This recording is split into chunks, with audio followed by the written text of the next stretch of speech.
Okay. Talk shoes. Recorded live. Hello, everybody, and welcome to the Genesis Science Fiction Radio Show, a service of the Black Science Fiction Society.com website. This is your April 27th edition, 2018. My name is William Hayashi. I'll be your host for tonight. And our special guest, who is busy setting some things up, so I'll chat for a minute here, is Alvin Snurling. He's an animator, an artist, and a filmmaker, according to his big-ass poster on BlackScienceFictionSociety.com. We're going to get to know him a little bit better and see what else is going on. As for me, I have to say this because I'm very proud of it. I went and had a physical, earlier this week, and found out that since about 2 years ago, almost exactly 2 years ago, I've lost exactly 80 pounds, which made me feel very good. And it wasn't that hard to do. I know a lot of people struggle with losing weight, but the couple things that I changed were I shop different. We all know about, don't shop hungry. I mean, I knew about that. But the other thing was I just don't shop for that many days in advance. I shop for maybe 4 or 5 days ahead of time, and I don't. Man, I used to love going to Costco and I'll get a crate of Oreos. But the problem with doing that is whatever you buy at about 11:30 every night, it starts calling you from the cabinet saying, "Come on, man, you got me. Don't you love me?" So I don't do that anymore. And I lost about 20 just giving up soda. So that was pretty easy. So those things were fairly easy compared to, people who struggle to lose weight. They get on a diet. You get on a diet that makes you eat different. You don't change your lifestyle, and then the weight comes back. So I'm very happy about that. And, hopefully it means I'll just be around longer. Hello? Yeah. Yeah, I'm done, man. I'm good. I'm good. We can do this. Are you ready? All right. So welcome to the show, Alvin Snurling, for those of you who didn't see the poster. Where are you coming to us from? St. Louis, Missouri. I live in Breckenridge right now, but I'm getting ready to move out to St. Charles in a little bit. But yeah, okay. From St. Louis, Missouri. Yeah, that's not too far. Of course, I think of St. Louis not far from Chicago. But anyway, all right, and what's your weather like? It's raining up here and it got cold again. It's not, it's actually, the weather was real beautiful today. It was nice, sunny, extremely pleasant. I enjoyed it. It was real good, real nice day. Yeah, it wasn't too bad during the day. It was maybe high 50s, maybe the low 60s, but then I swear this has been like the cold weather, the winter that just won't go away here in Chicago. We've had Aprils where we had big snowstorms, but just to have 40s and 30s hanging around so long, it's just dragging on me. I admit it. But it is Chicago, and what's they say, well, if you don't like the weather, just wait a minute. Anyhow, so it's good to have you here, and I understand you're streaming to Facebook Live. Yeah, I'm streaming right now, Facebook Live. Actually, I'm streaming on Facebook, Twitch, and YouTube. I have 2 channels on YouTube that I have 3 channels on YouTube that I'm streaming all this to at the same time. Wow, I don't think I've ever had this much coverage. Anyway, so let me I want to talk about all 3 of the things you did, but I suspect that probably as a young person you got into art and then kind of went from there. Would that be fair to say? Yeah, that's true. My dad was an artist. Well, he had a little artist in him. He never got a chance to actually fully explore his ability, because my dad, he comes from the old South, and he had to get up and work as a young little boy. His education stopped when he got out of elementary school, and he had to go to work, and he had to go to work in the fields, pick cotton and a whole bunch of other things. We talk about the whole South now. And my dad, when he turned 16, he was basically he got into some trouble. My aunt at the time was pregnant, and she needed some water, and the only place she can get water from was the whites only was the whites only water fountain. So Right. him and my uncle took her in there because she was pregnant and I guess it was really hot that day, and they needed to give her some water somehow, some way. So they looked both ways, and what I understand, she went and got some water. Then the security guard or cop, I don't know who it was, came around the corner, caught him, tried to arrest him. My uncle and my dad had got into a fist fight with him, and knocked the guy out. Took my aunt and my uncle and himself, and they basically ran back home, and then they left Mississippi. And it was good that they did, because my aunt told me, now this comes from my great aunt while my father left Mississippi.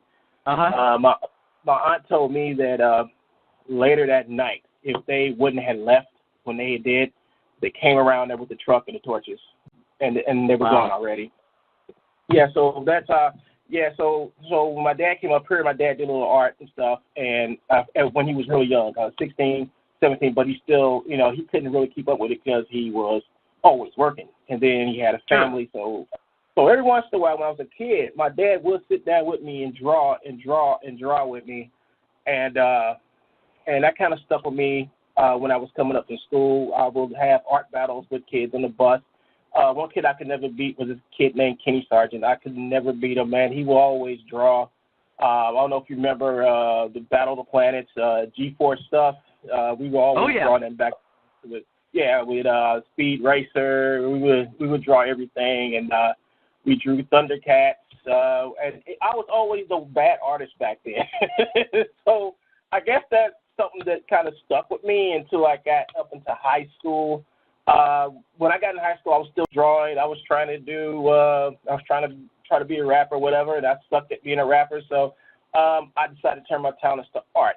I stayed in school till when I was 16. I left school when I was 16. Got my GED, started going to college, started taking up some classes. And stuff, but I still had to work for a living because I was young. And I later started doing like all types of jobs, and I wound up being a truck driver for a few years. And then when I was done with truck driving, I was done with truck driving by the time I was like 23. And when I turned 23, I went to school. I went to community college, took up some figure drawing classes, and I was one of the best. My teacher, I got A's and stuff like that, and then I went back again, and I kept on taking classes. It wasn't later on until I got to my 30s when I started going to, before I got to my 30s, I had started airbrushing. I started airbrushing for a while, doing people's T-shirts, cars, helmets, all type of stuff, making money doing that. And way after that,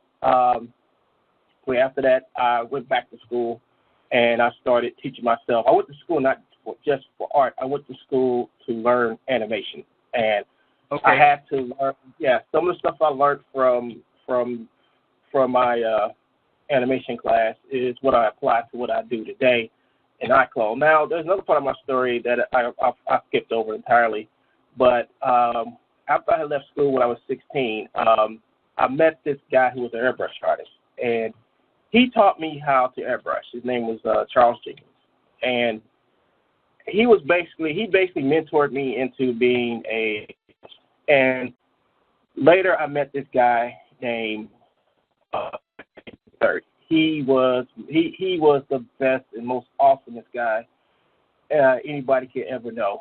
He really taught me a lot, not just about being an artist, but life in general. We all hung around each other. We were, I guess you could say, my contemporaries. And hold up, somebody just tried to. I can't find. See what happens when you got too many things going on. Yeah. Well, whoever it is, I hope they're listening. Before you completely run through our 2 hours, let me ask you something though. When you think about like a dad mentoring you, that's a pretty lucky thing. Because a lot of times, especially a lot of the people who I've interviewed, they talk about, well, they struck out to be an artist and they started doing this, and you get two kinds of parents. You get parents who are, well, they're all supportive. All parents want to see their kids do well.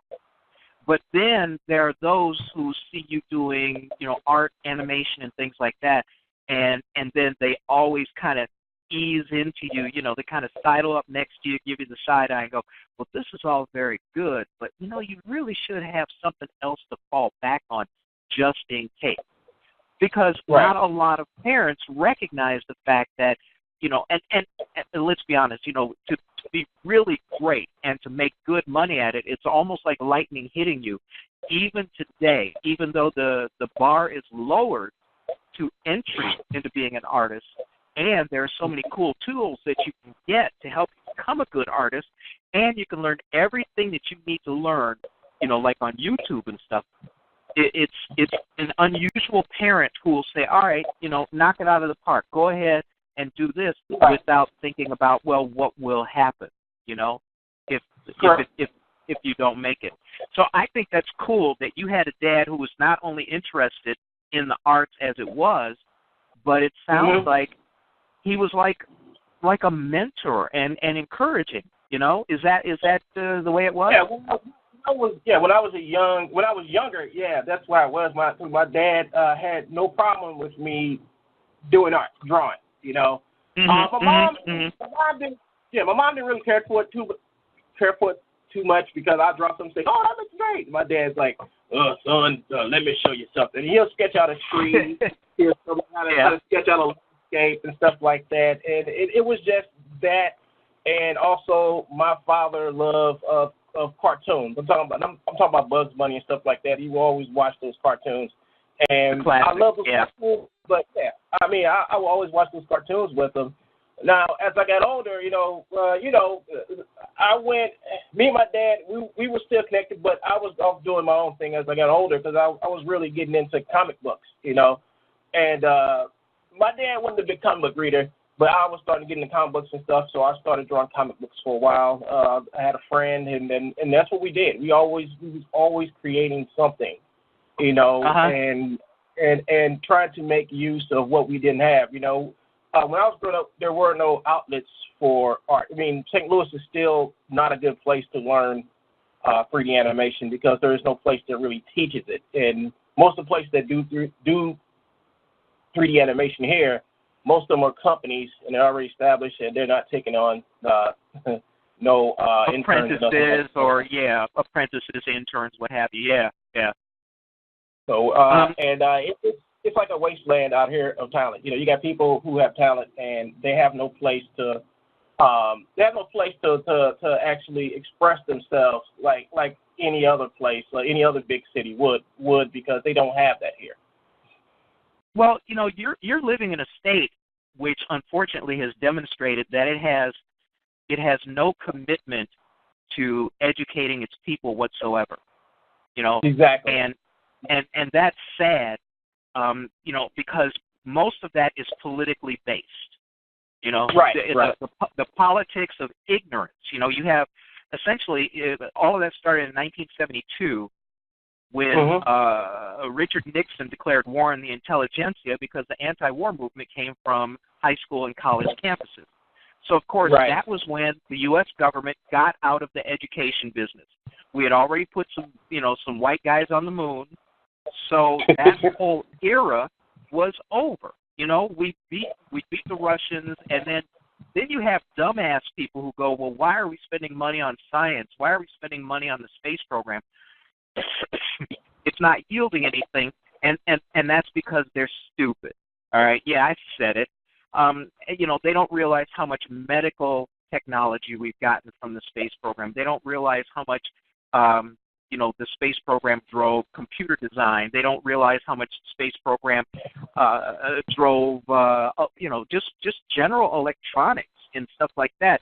They just think, oh, well, it's just all about putting, men on the moon, and unfortunately, you're in a state where they probably don't even believe that the men went to the moon. I would hazard. No, we elect people like that here. That's sad. Yeah, I'm sorry. I feel bad for you. I really do. Don't feel bad for me because a lot of people like Tina Turner, what's his name, Chuck Berry and all them, they made their fortunes, left, and they came back. And the thing is not to leave, but to, how can I put it, not to leave, but to come back and be a pioneer, you know. I'm hoping that with the work I'm doing, the animation and stuff I'm doing will inspire more people to try these programs I'm doing and get them and use them and be creative. You know, there's no Walt Disney here. There's no Universal Studios here, and there's a reason for that. It's because our state won't allow, or especially schools will not do the necessary training to some of these young kids who have the talent and could go far. They want everybody here to be doctors and lawyers and doctors, lawyers, or whatever here, you know, and that's the only feature you have here if you have in St. Louis, you know, doctors, lawyers, and whatever's in between. So the arts really suffer, is what you're saying. Artists suffer. You have to physically leave the state in order to get the education in the field of art that you want. Now, we do have college universities here that do teach the stuff, but I don't know nothing about their programs, and I really don't know nothing about the programs. I never used them, never tried them. Right. But we do have some of the best. We do have a real good art schools here as of programs, but to do computer animation, they don't do that. They don't. No school teaches. But if you want to learn traditional art, oil painting, want to be a fine artist, yeah, you can learn it through the universities. But when it comes to computer programming, it's not. It's something that's not taught. I mean, and if you go over to Japan, China, and you look at how they teach their kids and how important education is to those people over there, especially in Europe, how important education is to everyone. You will see that all we're doing over here is just breeding dummies. You know, we've taken our childhood from our kids. You know, kids can't wake up no more on Saturdays and watch cartoons. You know, they have to watch these reality-based shows that are just not good for kids. Yeah. You put a 11-year-old wakes up or 12-year-old wakes up, and the first thing they want to do is turn it on Love and Hip Hop in Atlanta. You know, kids aren't supposed to watch that type of stuff, you know, because it's wrong, you know. They need to give Saturdays back to kids, let kids have their imaginations back, and stop trying to accelerate their growth, you know. Well, let me ask you this. I mean, that kind of begs the question. You know, obviously you sound like you're invested in the area, and it doesn't sound like, I mean, you have mentioned the fact that you want to get the hell on out of there. What is the attraction for you to stay at this point? I'm only asking to be curious, not to be, you know, combative or anything, because it sounds to me like what you want to do is you want to be able to foster the kind of creativity and the learning that you've gone through and done for yourself. Would that be fair? Exactly. I want to make it easier. I want to make it easier. Yeah. Go ahead. Okay, so I was going to ask, you know, are you going to be mentoring? I mean, are you really it sounds like you're serious about putting together kind of like the opportunity for kids to excel in, you know, non-standard, non-supported, unusual artistic endeavor that's certainly not fostered by the state. Yeah, that's what I want to do, and one of the reasons I do what I do, like I do tutorials and stuff, but I could do tutorials all day. But if these kids or whatever don't have access to the software or yet a computer, it's worthless. And everybody say, "Oh, this new technology age." Everybody does like, yeah, but when you say technology, kids don't have desktops at their house or desktops powerful enough to run the programs. You know. Sure. They either have an iPod, not iPod, my bad, an iPhone, a tablet, or maybe in some cases a laptop. All these programs are only done for one thing: to go to the internet and write essays, whatever. No, you might find a couple of laptops. Kids got laptops that may be powerful enough to run the video editing software, but no, all those tools are used for shopping. I have a desktop, and people laugh at me because I have a desktop. I don't have a laptop. And I do have a laptop. It sits in the corner with dust on it because I don't use it because this is my machine that I use to make animation on. Yeah, that's a production machine.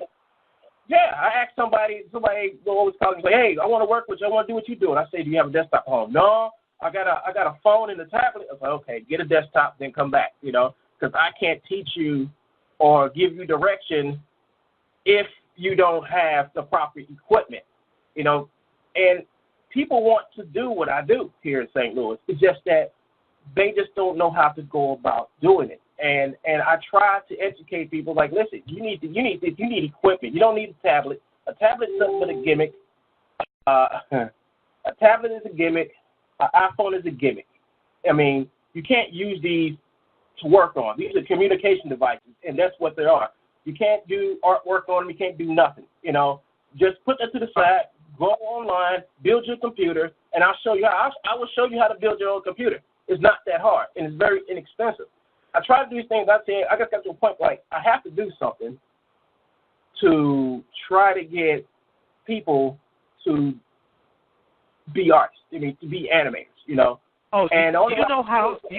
Seriously, do you know how lucky you are? You're on this show because I can do two things for you. The first thing is I can give you a blueprint for creating your own mobile studio. And second of all, I can turn you on to somebody who can write you a grant so you can get it funded. How does that sound? How does it sound to get like a Greyhound bus, an old bus, but get it fixed up with maybe 10 workstations in it, portable internet, and then you take that bus around and you and the 10 workstations that are powerful enough for you to do what you need to do. Oh man, that would be so freaking awesome, man, because. You know what that would do? That would just break down the barriers of opportunity for a lot of young kids out here who I just see. I see a lot of kids out there who they go and they watch the Pacific Rim, the Avengers movies. These kids want to use their creativity more than they would like to stand on the street. They would like to do something with their minds. A bored kid is a kid that's going to usually get in trouble. True. No, yeah. If you can get that bored kid to turn on his creativity, they will have something to do, and they don't have to go outside, or they don't have to go next door. They can stay right in their house, create something that they can probably even eventually one day make money off of, or be the next Disney or next Universal or something like that. But it's the fact that we don't allow our kids to be creative no more. We want our kids to grow up faster. Yep, that's true, but there's a B side to that. The reason why we want our kids to grow up faster is because a lot of adults don't realize what it takes, to make things happen like what you're talking about. Now, somebody in the chat room mentioned that, they've got a powerful laptop that's more powerful than your desktop. That's probably true, but that laptop probably costs 3 or 4 times more than the equivalent desktop would cost. And it's only good for another year or so until you have to replace it. So well, that's true, but here's the other part. The other thing that you can do, and this is where you could probably get that grant money even faster, is you could get desktops or laptops, whichever, depending upon how much money you get, that will allow you to teach app development. Now, when you teach kids app development, now you're teaching them how to be entrepreneurs. Wow, sweet. Because if they can write their own apps, they've got more imagination than you or me. Angry Birds to a kid, a kid goes, oh man, I could write a game better than this, or whatever they decide to write. So if let's say you put together a mobile lab that allows you to teach kids how to do animation, to do their own mobile apps for obviously for phones and tablets, but probably shoot for tablets.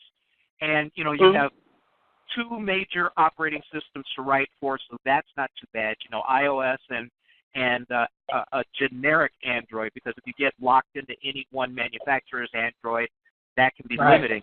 But being able to teach all of that is very easy to do, and it's not that expensive. The software development kits are free to download, and you just go ahead and you start teaching kids. And even if you are, let's say you put together a curriculum, if you're one lesson ahead of the kids, that's enough.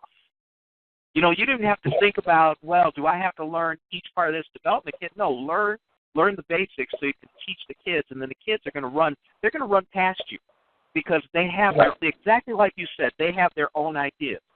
So I'll get with you after this show, and we put this thing together. I'll help you put it together because it's such an easy thing to do. We're talking about, if you're talking about a grant to run something like this with insurance, fuel, hardware, bus, everything, you're probably talking no more than $125,000.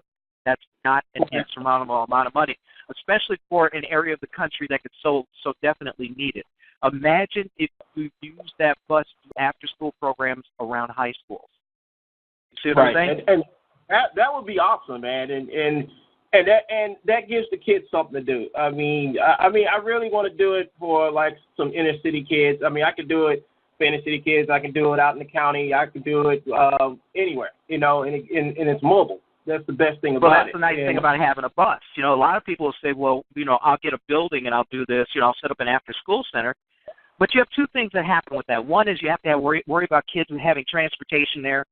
And the second thing, if you're in an urban area, is worrying about whether one street gang is going to declare that property part of their territory. Yeah, I don't worry about street gangs here in St. Louis. Well, you better worry about street gangs because they're better armed than you are, dummy. Yeah, they usually are. But having a bus, at least you could drive away. But I'm serious. It sounds like you've got the plan already. All you need is probably just a little help implementing. So I would be more than happy to do that. Oh, that's sweet, man. Well, we'll get together and do a business plan or something, and we'll talk about that after the show. I mean, I think that'd be great, because I always had this thing, I'm in my early 40s now, and I always had this thing that I always wanted to give somebody the same opportunity I had to actually do what I've done and do what I'm doing right now. I always say I just want to just help. I just want to give people something that I didn't have, and make it easier for them to get it, to attain it. I had always had this thought in my mind is like everybody else leaves St. Louis and they come back. That's just the way it is here. You get famous, so you make money, get rich, leave, and then later on, maybe 20, 30 years later, you come back.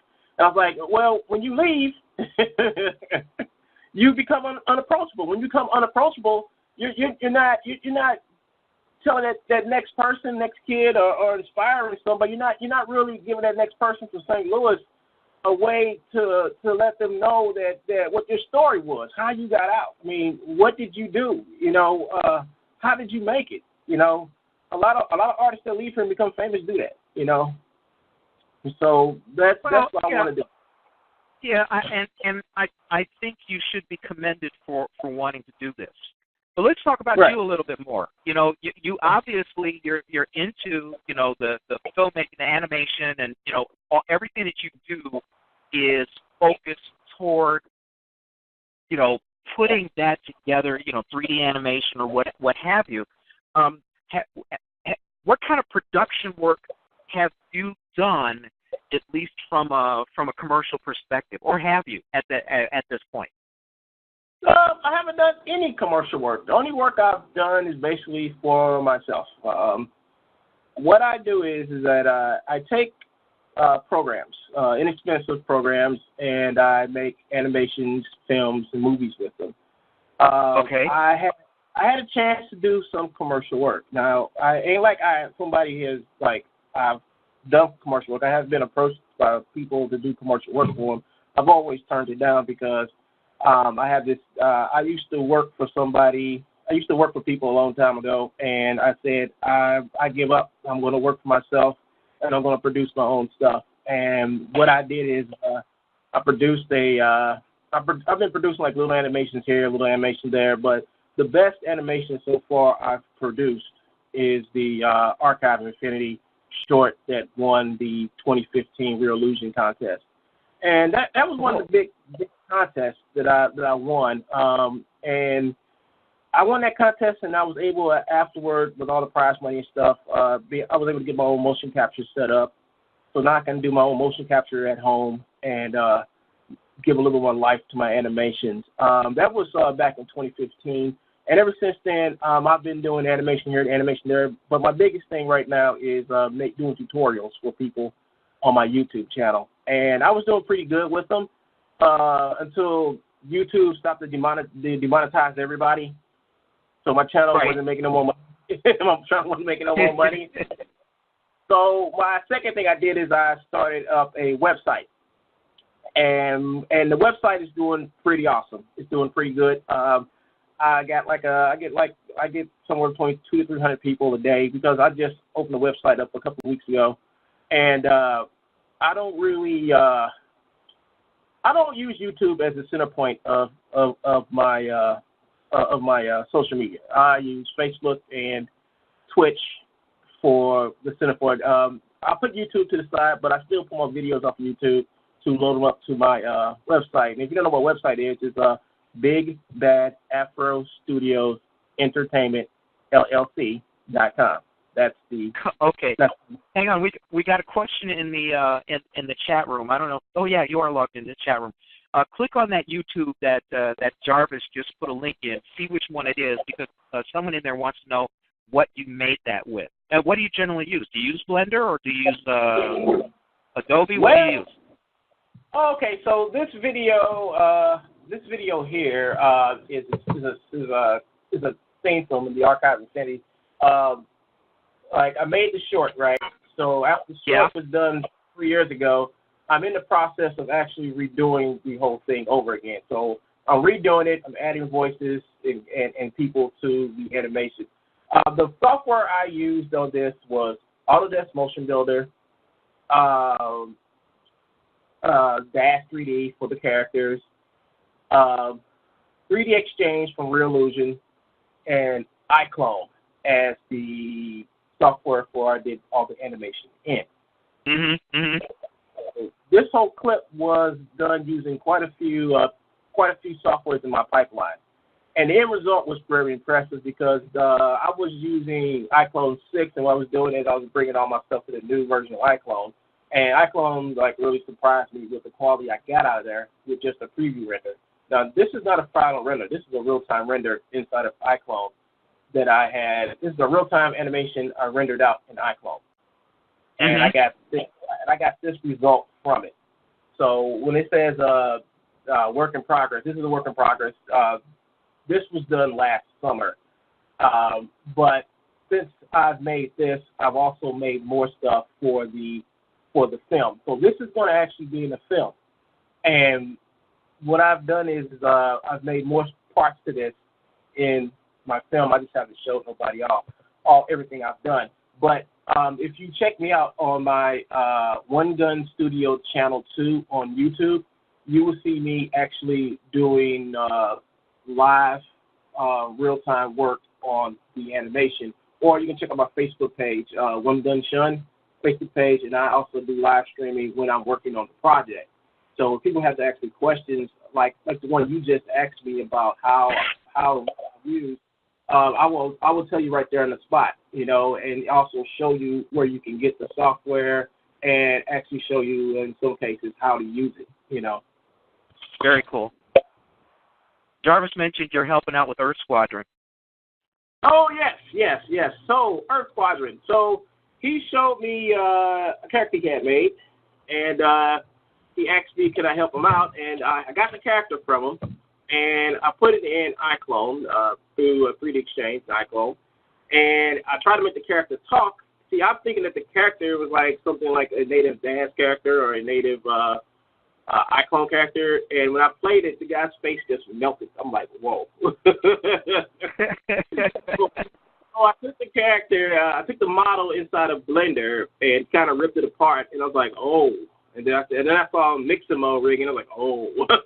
I said, all right. So I sent them a letter. I sent them an email back saying, okay, this is what you have to do. You're going to have to get somebody to re-rig your face.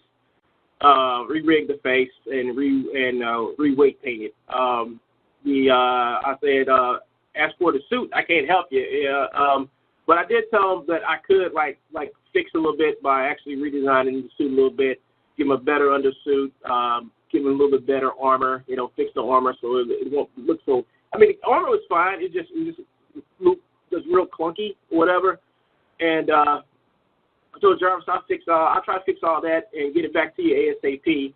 But I'm also working on Archive 2 part-time. So a couple of days ago, I sent him some pictures of the new undersuit I made for him. I worked on it in Blender, and then I brought it over into 3D, not 3D, to ZBrush. I brought it into ZBrush, and I've started sculpting on the suit. I'm going to add some boots. I got some boots for him, so I'm going to put some boots on him for his undersuit. And then after that, I'm going to start putting on some armor, some better looking armor. I don't know if he wants to keep that helmet or not, but I'll let him keep the helmet or whatever we're going to do with that. But I'll make him some new armor. I have no Very problem. Cool. Yeah. So yeah, go ahead. I'm partly involved in the project, so I'm happy you're helping. yeah. Because he said, I mean, he's a cool guy. I mean, I met Jarvis about maybe like 2 summers ago when I got into the when I got into the black science fiction. I didn't even know there was a term called black science fiction until I met up with Jarvis, and I guess Jarvis really started talking to me when I guess he started seeing my artwork pop up in the Facebook group, and he started talking to me. But I didn't know he was doing this radio show. And then when I found out he was doing the radio show, I was like, man, I know you this whole time. I know you for over 3 years. You never got me on the show. I said, okay. so please don't blame me because I'm labor, not management. I interview, but I don't go look for the guests or choose them or anything like that. Yeah. But seriously, I mean, it sounds like you guys really had a quick meeting of minds, when you guys got together. Right. I mean, what really did it for me in that Facebook group is that it was that I got a chance to see a lot of black creators struggling just like me to get the work out, And it was nice to be around people like that because they're approachable. You can talk to them, and they talk to you, That's one thing I would try to always be approachable. I've never turned away anybody who asks me for help, and I always try to help, but I'm not a person like if what I'm working on right now really does get popular because we're aiming for Netflix. Me and my producer, we're aiming to get it on Netflix, and we can't get on Netflix because it's not done yet because, things happen. So, I'm back in the game now, and I'm actually producing stuff, and I'm getting the recording stuff for my actors. But when you're around a bunch of people who are doing the same thing you're doing, there's a name for that, and that is I call it my contemporaries. Like Jarvis would be my contemporary because we're both artists working in the same medium, and we are striving to get our product out there. We're striving to get something out there. Which is basically entertainment and showing people that, black folks, we do create stuff. We can do sci-fi. We can if you give us the chance, Sure. And that's the thing about social media is that social media is open to everybody and everybody gets a chance to see what you can do. And you know what? Your attitude is pretty refreshing. Not everybody is so willing to share, help, and what have you, because there's a lot of people out there who think, well, geez, if I do that, all I'm doing is contributing, making my competition more successful. And it's not like that. The totality of the universe is not so cut and dried. It's not so cold-blooded, I guess you could call it. So. Right. That's the problem. So go ahead. Yeah, well, that's capitalism. That's what this country is about. But my whole thing is it's capitalism, but why would you turn why would you turn like competition into like an enemy? I mean, you should turn your competition into your ally. You know, I was always the person to always think, you know, just because somebody else is doing what you're doing doesn't necessarily make them the enemy. They're trying to make it just like you are. You just got to find a way for you and that person to work together. You know, that's the best thing I can try to tell somebody, because if you make somebody into an enemy, all right, this person's going to be beefing with you and you're going to be beefing with them, and then there's no progress. There's no progress in your medium. And eventually your medium is going to die because you two are going at it and you're not going to the next level, but both of you are at the same level fighting over the same thing, you know. Sure. So what I do is, like, when I talk to people and they're doing the same animation, like they're doing action, all that other stuff, and they come to me for help, I help them. You know, I don't call them my friend, I just call them my ally. You know, I call them my contemporary. I call them people who are going to work with me. And the people who just don't want to work with you and they want to insult you, you just turn around, leave them where they're at, because they're going to be there for the rest of their lives. Yeah, I'm very much like that. I don't draw. I don't do anything artistic like that, because I still only put like 3 fingers on one hand. I'm not an artist. But in terms of helping people write and to be a more effective writer or create better characters, or, you know, let's flesh out your creative universe so that it sells better to the reader or something like that. I have no problem doing that at all. I belong to a Google Hangout group that meets every Tuesday. We talk about writing all the time. So I'm more like you. And the other part, the B part that people don't think about is when you cooperate and you create bigger and better things. You know, when the sum of the parts is what is it? The sum of the parts is greater than the whole. I don't know. Well, when what 2 people do together turns out to be so much better than what either of them could have done by themselves, when other people see that, you know, the tendency is you're growing you're growing your audience, and you're increasing the scope of the people who are going to look at you and see what you like, and then probably end up, you know, being your customer. So exactly. And yeah, that's exactly what I'm talking about. You know, you don't go and make enemies, because that enemy could be easily become, instead of making a person an enemy, that person can be a part of your audience, you know? Yeah. And you want your audience to grow, not subtract. And the only way to do that is to actually work with people, you know? Find out what you can do, or find out what type of reason you can come to make everything work where both parties are you know, happy, you know? Yeah. There's always a sweet spot somewhere you can hit. And so, you know, it's always a sweet spot. You know, you just got to find it. It might take a while. It might take a lot of grumping and groaning and compromise, but it's like you can get it. You can get there, you know, but you're going to have to, pay attention to what their wants and needs are, and you got to make sure they understand what you want, you know, in order to progress. And that's true. why I always try to make as many friends, contemporaries, or whatever, and work with people rather than saying, I'm going to diss this person. But no, I mean, that's stuff that the kids do, because kids don't understand that. But us grown-ups, you know, we've been there, done that, and we need to learn how to negotiate more. Once you learn how to negotiate, you know, things can work. But you have to negotiate, you know. Yeah. Well, let me ask you this. You talked about, you know, cartoons and comics as your early influences. So, you know, like, what kinds of things drew you to that? And the other thing is, you know, there's obviously the implication that you're into science fiction, otherwise you wouldn't be here. What's that? What's that? Science fiction. Just kidding. You know, that weird wild stuff.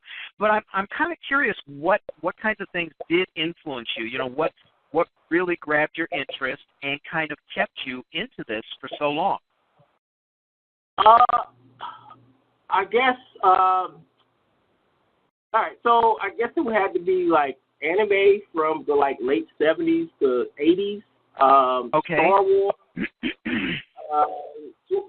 George Lucas. It was the Star Wars movies that really did it for me because I was really that really got me into space opera, Dune, movies like Buckaroo Banzai. I don't know if you know what Buckaroo Banzai is. It was a great movie. Oh, are you kidding? I got it on my video server and watch it probably a couple times a year. Oh, okay. Well, you understand what I mean by entertainment then. Yep. It was lots, and especially just cartoons like not just like Bugs Bunny. I kind of grew out of Bugs Bunny and Disney. I grew out of Bugs Bunny and Disney when I got around 11 or 12. I grew out of it, and I was really into Transformers, G.I. Joe,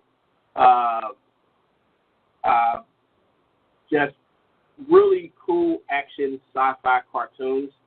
And right. Inhumanoids, I don't know if you remember Inhumanoids, that was a great show. Captain Power, The Soldier Future. I thought that show as a kid was stupid, and I watched the episode and I was hooked because it was really good. Defenders of the Earth, the cartoon. It was a lot of stuff when I was a kid. Oh, yeah. Spiral Zone, Mask, all those good 80s action cartoons. They don't make those no more. Right. And that's something that's really missing today, and that's something I want to bring back. I want to bring back the Saturday cartoon,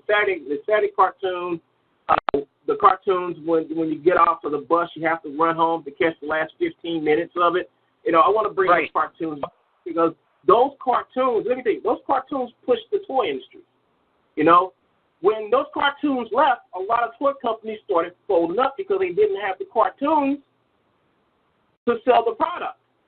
Right. You don't see too many cartoons like commercials advertising toys like He-Man or Transformers or whatever, or any type of thing like that because they don't exist. They don't exist no more because the way media has just destroyed that type of stuff. And it's sad. Yeah. And I think by this utilizing my YouTube channel. Or just making a whole new YouTube channel called Saturday Morning Cartoons or something like that, and have artists come in and make cartoons and stuff, and the cartoons will run for a certain time of the day. We'll get uploaded at a certain time of the day where kids get up to like 6 in the morning to 12 noon. They'd be just nothing but action cartoons for kids, for kids, teens, and stuff to watch. I always have this idea of YouTube like that because it's like the networks don't want to do it no more. They feel kids don't exist. It's like you're born and you're automatically an adult, the way TV is. There's no in between. Now, there is like the garbage you get on Nicktoons and all the other smaller kids, but at a certain point, kids are going to get tuned out of this stuff. Kids are going to just shut themselves off. And what's after that? Well, you got Love and Hip Hop Atlanta. You got all the reality shows, which aren't good for kids. Well, period. I mean, I think that this is a brilliant idea whose time has come. One, for the kids, okay, that's pretty obvious. But with the legalization of recreational marijuana, crossing the nation, you're gonna have a whole lot of folks, sitting on their couches watching your channel. I mean, that's good too. There's some damn good earning potential there. Oh, and by the way, let me just say this in front of everybody. I will exact a certain amount of payment from you to help you do those grants. But you know what the payment's going to be? I want you to do a 30-second commercial for my books. 30-second commercial? Oh, that's no problem. That's done. You didn't have. There you go. But see, the thing is, people have to, I believe that people should, like if I were doing something, if you were doing something strictly for me, like if you were doing the commercial for my books or something like that, you would get paid. A lot of people try to, figure out a way to get away with it.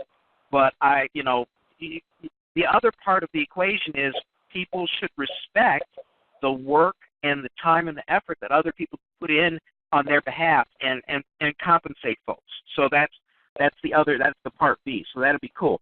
But I seriously, about the whole, the stoner aspect of cartoons, man, you got,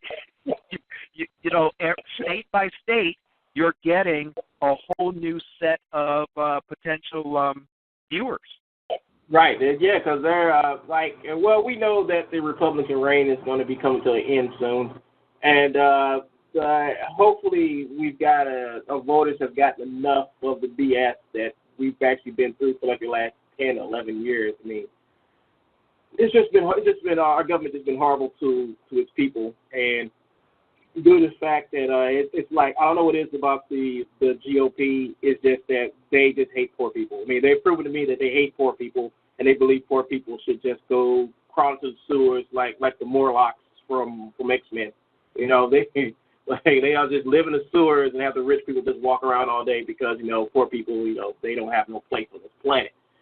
But the other part is they're building a slave caste who will have to do the wealthy, the oligarchs' bidding, no matter what, because they have no other recourse. That's why we have no pensions anymore. That's why we don't have, they're trying to take away Social Security, and Social Security is not costing the government a dime.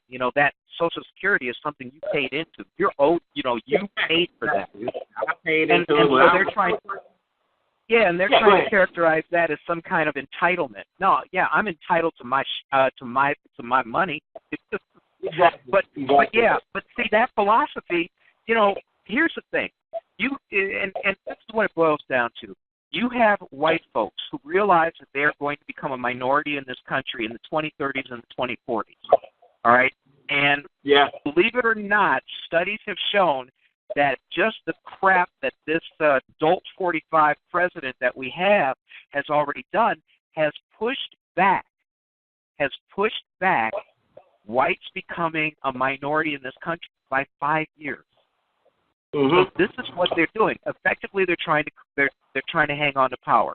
Okay, so keep people ignorant, keep them scared, keep them hungry.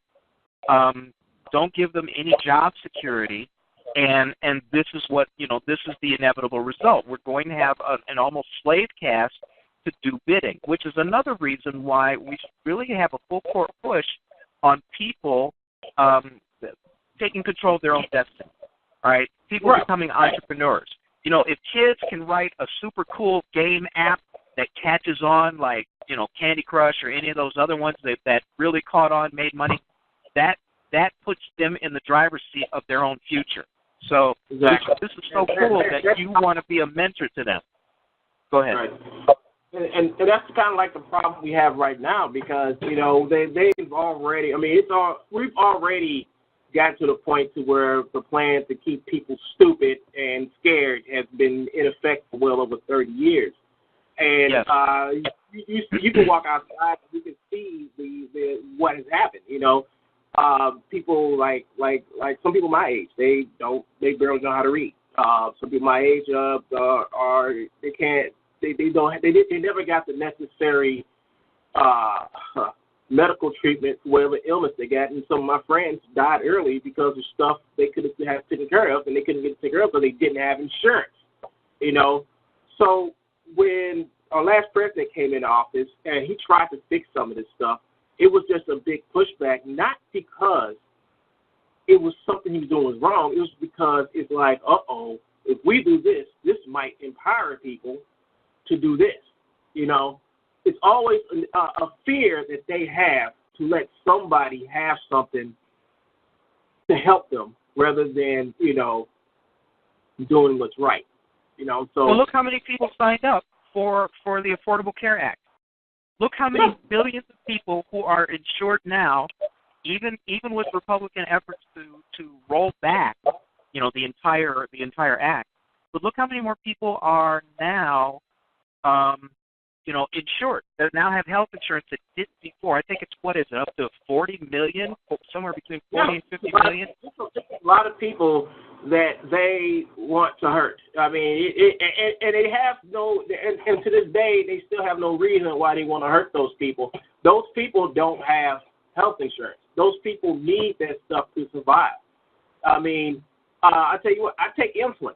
All right, my insulin, a pack of pens for me is over $300 some odd dollars. $300 for a pack. for insulin injection pens. And then I don't take one brand, I take two brands. Right. I take two different brands of insulin, and both of those boxes together cost something around $1,200. That doesn't even include the needle. $1,200 a month? Yes. Okay. Yeah. No, I was just trying to get the scale. That's all. Yeah. Go ahead. And that doesn't include the needles and all the other medications I have to take, just so I can be able to wake up in the morning without be able to see the next day. Because these drugs cost a lot of money. And the thing about it, they know this. They know that this stuff costs a lot of money. They're not doing nothing to regulate the prices. So why would you, if you don't want to regulate the prices, why do you want to make it harder for people to access the funds or Medicare, Medicaid to get the stuff? Because you want to take it away to give the money back to the rich people. Right. Yeah. Well, basically, it's a society like India, where India just has the extremely rich, and then you have the extremely poor, and there's no middle there. There's no mid. No, what we call what do we call the middle folks over here, the middle income earners. They don't have that over there in India. It's just you're either rich or you're poor, and in order for you to get from poor, you don't have a bathroom, you live in a shanty, and you have to poop outside. That's wrong, because there's some type of oppression happening to those people to where they can't get what they want. And they usually realize the government being so corrupt and taking more from the people who don't have anything to begin with and letting the people who have it all, have it. And that's what. But that's by design here in this country. And then on the other end of that is the BS that they talk about. People who are on assistance. If you ask, I'd say probably 2/3 of. Let's just call it half. Let's call it half. If you ask half the white folks in this country, who is the greatest recipient of welfare, they're going to say black folks. And believe it or not, white folks are bigger recipients of welfare than anybody else. It's white folks first, then it's Hispanics, and then it's blacks. And starting with Reagan, they demonized us so much that anytime you talk about assistance, they're thinking, these colored folks is just getting some free stuff. Yeah, and the whole thing about it is that here's how I put it. I think that it's helping someone. All right, it doesn't matter if they're black or if they're white. If there are people who need help, why in the hell do you want to take the help away, whether it's black or white? The reason why they do it is because they know those people don't vote, so they're vulnerable to their whims. When you don't vote and you don't register to vote, even if it's an off-year election, you're giving them the right to take away everything that's keeping you or someone in your family alive and healthy. That's a very good point. That is a very good point. And they make it as difficult as possible. What about black folks who have to stand in line all day? You have to take. They refuse to move voting election day to a weekend day, to a Saturday. So a lot of people can't afford to take time off of work to stand in line all day to try to vote. And then they kick people off the voting rolls as much as possible to make it hard to vote. So there are some tragically wrong things that are happening in this country, and the fact of the matter is that if you can elect this idiot that we've got in the White House right now, then the system is busted. Okay, because our system. Go ahead. The way the Constitution, the way our country's set up, it should technically work the way our forefathers worked, and it has worked. They got us through World War I, World War II, It got us to a whole bunch of other stuff. And the thing about it, it's not our system. It's the people we elect in office who exploit the system to hurt other people. To hurt themselves and hurt other people. And the thing is that it's the system is set up when people like that occur or these anomalies occur. There should be best practices put in check to keep these people in check. Either kick them out or take away something from them. All right. Well, we do have a way of kicking them out, and it's called voting. And one of the reasons that we have what we have is because people are either lied to or they don't take the time to read between the lines of what's going on and make good decisions. But on top of all of that, despite all of that, there are still people like you who want to mentor our young and try to overcome the difficulties that have been placed in their way. And, I don't want to talk about politics too long because we could talk about that for about, 8, 9, 12 days and still not come to, I just want to mention one more thing on the subject of politics. Sure. Go ahead. I'm not trying to shut you down, but it's just such a broad subject. Go ahead. Yes, man. But I just want to say, like you saying about lying, and yes, the last election was all a big lie because Trump promised to all those people that voted for him up in all the northern states that he's going to do this and he's going to do that. And the thing about it is it's 2 years later and those people are still waiting. Trump ain't thinking about those people. He's only thinking about getting elected. These people had hopes that he's going to come in, or people from Whirlpool up there. They thought that he was going to keep their jobs. He's going to put the hammer down and stop the jobs going to Mexico. Guess what happened? After he got elected, those jobs still went to Mexico and the layoffs happened. And then now those people who were so behind Trump were on MSNBC crying because they lost their jobs and that he lied to them. And Trump has not said a thing about it because he's a habitual liar. The people who didn't vote for him, we knew that he was a habitual liar. But he pulled the biggest con ever, and this will go down in history as the biggest con ever because he tricked those people. I thought people up north, I still believe in the people up north, but I can't believe they let him get to them like that, and he just lied. I don't care too much about Hillary either, but I'm saying I have more faith in Hillary into actually leading this country in a better direction and trying to keep our whole democracy and try to help human rights and stuff like that. And I believe in her so much. I didn't believe in her as what she did in her past. I didn't really care. I had to look at the person who's going to run our country. And when I see Trump, I just see an egotistical little man who's been cheating on his wife, cheating on his taxes, and just blatantly lying about it. And Hillary, she's an open book. She shows everything. I may not like Hillary, but I would have voted. But I did vote for her. Here's the reason why people say exactly what you said. People go, well, I didn't like Hillary, but I would have liked to have seen blah, blah, blah. But remember, for an entire generation, Bill and Hillary were the recipients of the worst character assassination that we've seen in a long time. I can't remember anybody else who had to sustain that level of negative press and what have you.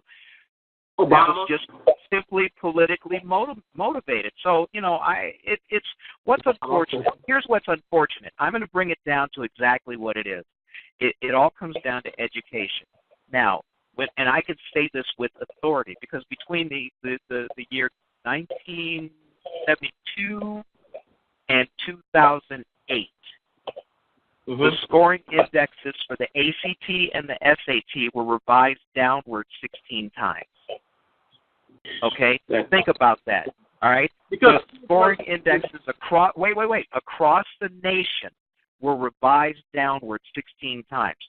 And they just revamped the SAT, 2 years ago, to make it easier for stupid-ass people to score higher.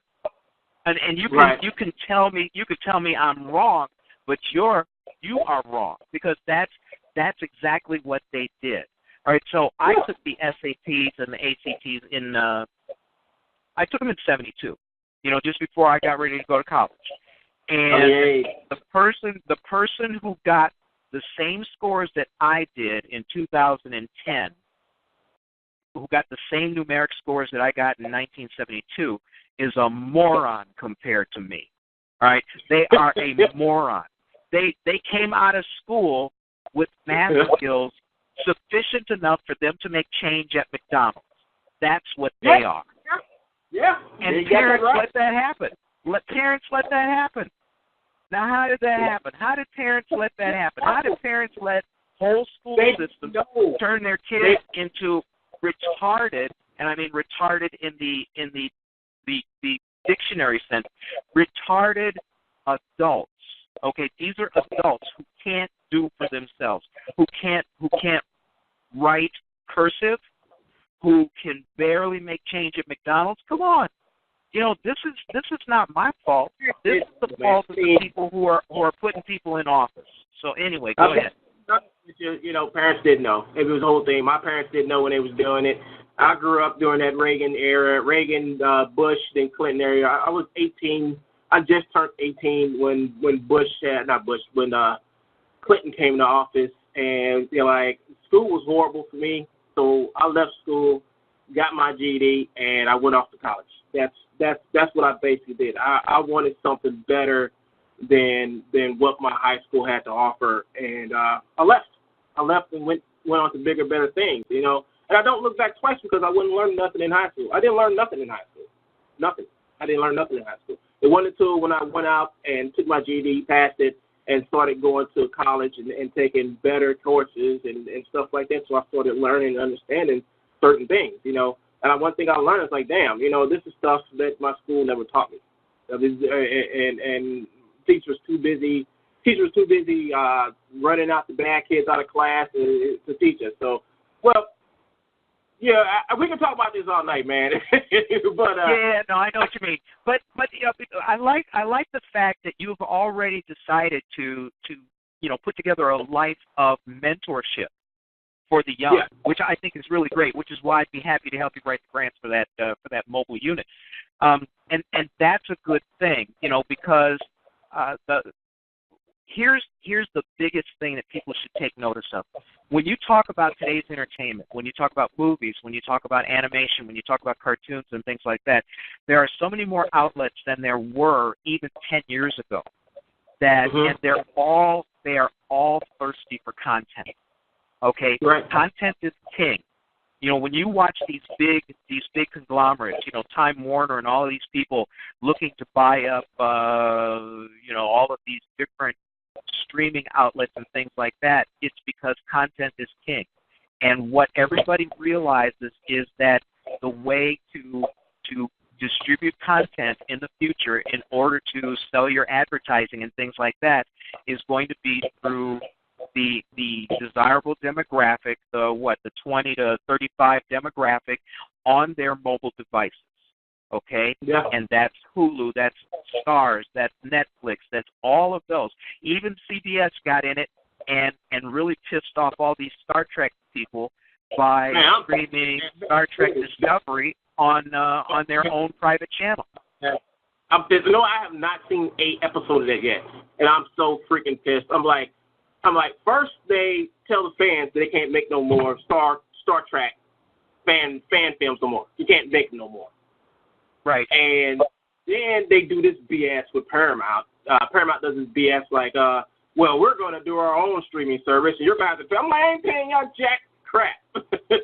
If your stuff ain't on demand like everybody else's stuff, I'm not going to mess with it. I mean, so I don't know how. I know a lot of people resent that, and I will give you this hint. Okay, I've seen all the episodes.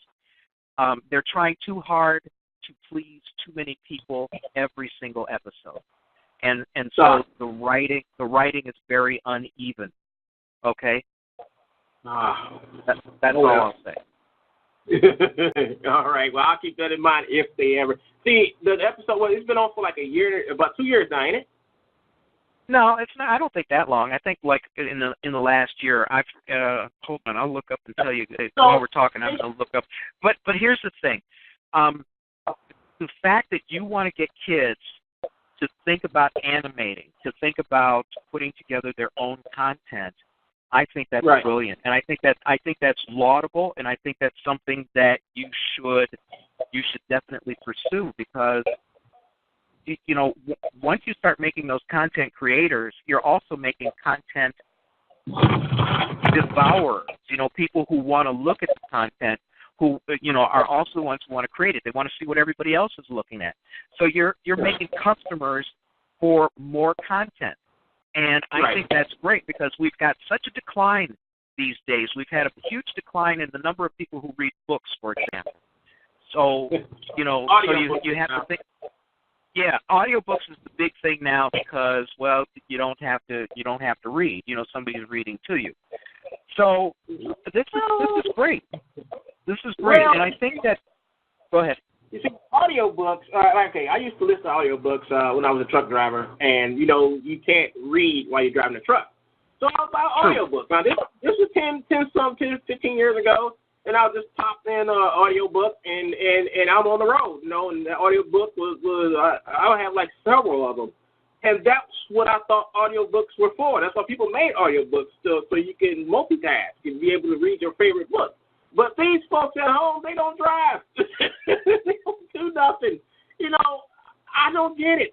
What's the pleasure in hearing somebody read a book to you when you're not doing nothing? I mean, I think a lot of people are multitasking. I'm going to bust out Jarvis here. Jarvis had all three of my books read to him by his reading app on his. Jarvis, was it on your tablet? Anyway, he'll pop in the chat and say, but that allowed him to read my books, to hear my books while he was doing other stuff. Right. So I can see that. I can see people if they really have that busy a life. But I guess I'm old school. You know, in white people years, I'm 189, and I really enjoy holding a book in my hands and reading. You know. Yeah, that's the purpose of books. You know, books are supposed to take you out the norm. I mean, it's before virtual reality, you had a book. You know. And when you read a book, your mind has to function in a way that it comprehends it. And as it tries to comprehend it, you're going to start getting pictures. And some cases, you might even get smells and visions or whatever.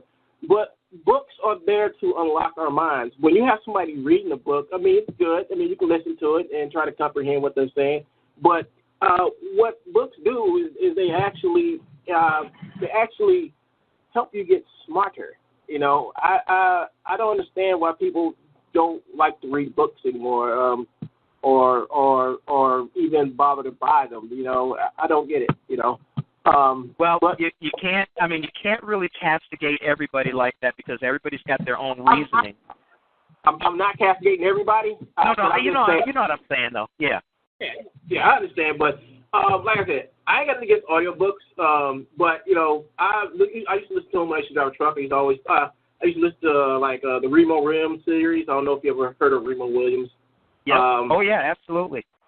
Okay, so I basically listened like all his stuff. Like when I first heard that audiobook of Remo Williams, I was just hooked to him when I was driving my truck, because I'm like, oh man, this is like action-packed, cool stuff, and they went like everywhere around the world, saving people, getting the girl, you know. So that's right where I was, you know. I love those type of books, you know. And I guess after I stopped trucking, I stopped listening to them, because it's like, I don't need to listen to audiobook. I just put the book and read it, you know. You know. So, but yeah, I think reading and just plain old drawing and putting kids in a position where they have to try to tell their own stories is what I don't see happening no more. It's like kids I BS you not. I see kids will grab a cell phone just so they can go to YouTube or someplace else to get the stimulation they need. And that means that they are suppressing their creativeness, because they don't know how to do it for themselves. And it comes into a craze. A craving turns into an addiction, if they can get that stimulus, because you can solve that problem of craving if you can make it yourself. If you can make it yourself, the craving ends because and your instincts know it's like, hey, I don't have to crave for that right now. I can make it anytime I need it. But if you can't do that, well, then that's when you got addiction, and you have to keep on finding ways to get your fix because you won't be able to get that stimulus later,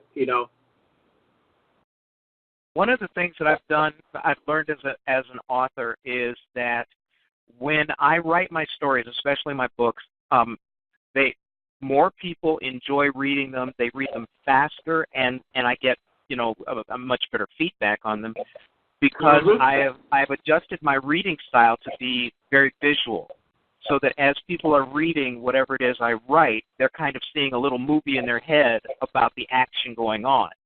And I think that's kind of important, and I think that goes back to, what you're saying about igniting the imagination and some of the people in the chat room as well, because there's been a decline in actual book reading, people who read books. We find out that women read more books than men do. Men largely read nonfiction. And of course, I'm painting with a broad brush. These are just really, really gross statistics that I've read over the past maybe 5 or 6 years. So, trying to get people to do that. Well, stop and think about this.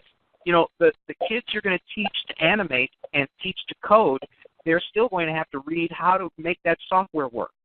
Eventually they won't need that, but they're always going to need that skill. Right.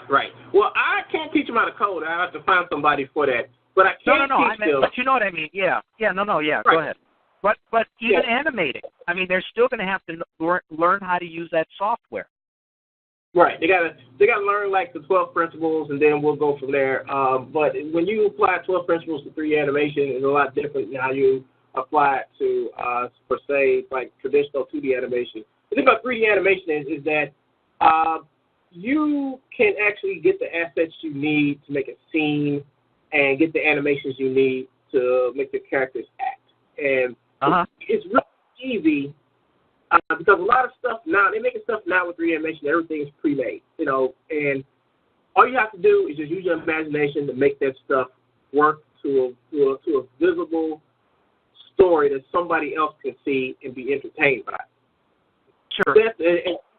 And I'll tell you what, the software that I use is called Reallusion Iclone. I picked up Iclone back around 2014. I got Iclone 5, and I had no story, no nothing. I didn't know how to use the program. I had to teach myself how to use the program from the ground up while I'm attending the Art Institute. I was going to the Art Institute for a while, picking up animation. And while I was going to the Art Institute, I was learning the 12 principles of animation, video editing, a whole bunch of other things, graphic design and stuff like that.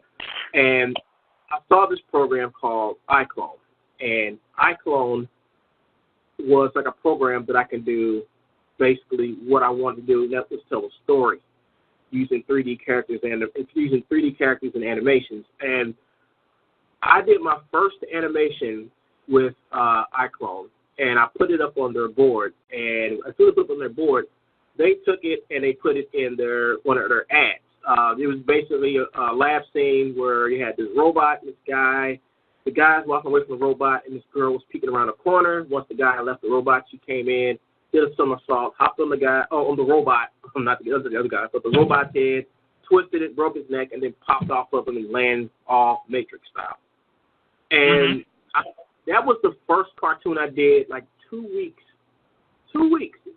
after I learned how to use the program. And everybody was talking about it. They put in their videos, and then they came out with the next version, which was 6. And the thing about 6 is they had this thing called the Indigo render plugin. All right. So as soon as they released 6, I had it working. I had it working up within an hour after I downloaded the new program with 6. And then what I did is I rendered out something in Indigo, which is a render engine. And It was a soldier just basically running with a gun through the desert. I put that up within a few hours of me actually getting the program, making the animation, and then rendering out. And Reallusion used it in a bunch of their ads. They still use it to this day. Then shortly after that, they had the 2015 contest, which I entered. And that contest I didn't think I was going to win because I was up against some really, really good Iclone animators. These animators were really good and been around longer than I have. I was still a noob, and I was still learning the program, even with the newest one that was 6. So they did the contest, and I know a little about Motion Builder and Maya and 3D Max. And the contest was basically establishing some type of pipeline between their software and other software. And what I did is I did a whole 10-minute animation, which was the Archive Infinity, the movie that I'm reworking right now. So I spent 4 weeks going to school and staying up late night to do animations. And what I would do is I would do all my animations in Motion Builder, fix them all up, make them look all nice and cute, and then take them back over into Iclone to do some more work, make the scenes, get the props. I'd spend money on props, sound effects, and all the other stuff. I already had After Effects, and let me tell you all, don't use After Effects to edit a movie. It's a bad idea. So I spent 4 weeks working on this, and during the 4 weeks, I had to stop in between, and because my dad was in the hospital and he was sick. I mean, he was like deathbed sick, and the doctors didn't know if he was going to make it. So I stopped working on I stopped going to school. I stopped working on the Iclone thing, and this was like a week and a half before you had to turn in your project. So right. I went there and I saw my dad, and I never seen him like that a day in my life. My dad has always been a strong man, ever since I was a kid. And I went up to him and hugged him, and he had like blood clots in his lungs, and they were real serious. And the doctors didn't know if they would be able to save him. But they had one more thing they're going to try on him, and I wasn't going to stand around there and watch him. I watched him do it because, I had in my mind to go back home and do something. And I didn't have the only thing I had was myself, my determination, and my father in my heart. I really did think about it. I thought he was going to be gone, and what happened is that I went home after they took me home, and I told them to call me when the surgery was over. The surgery was like the next morning. And what I did is I went home that night. I didn't go to sleep. It's already 3 or 4 days have passed, and the competition is in like a little less than 4 days. And I only had I think I had like 40 or 50% of the movie done. And what I did is I went home and I didn't go to sleep. I would go to sleep, but it'd be like for 2 hours and I'd wake back up. So I went home and pushed myself to finish the film. Because I said, well, my father is still here and he's breathing. I'm going to finish this.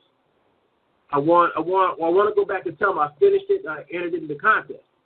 So I went home for I stayed at home, and it was real hard because I was waiting for him to call me to see how he was doing. And I didn't go to sleep. I stayed up. I worked on the film.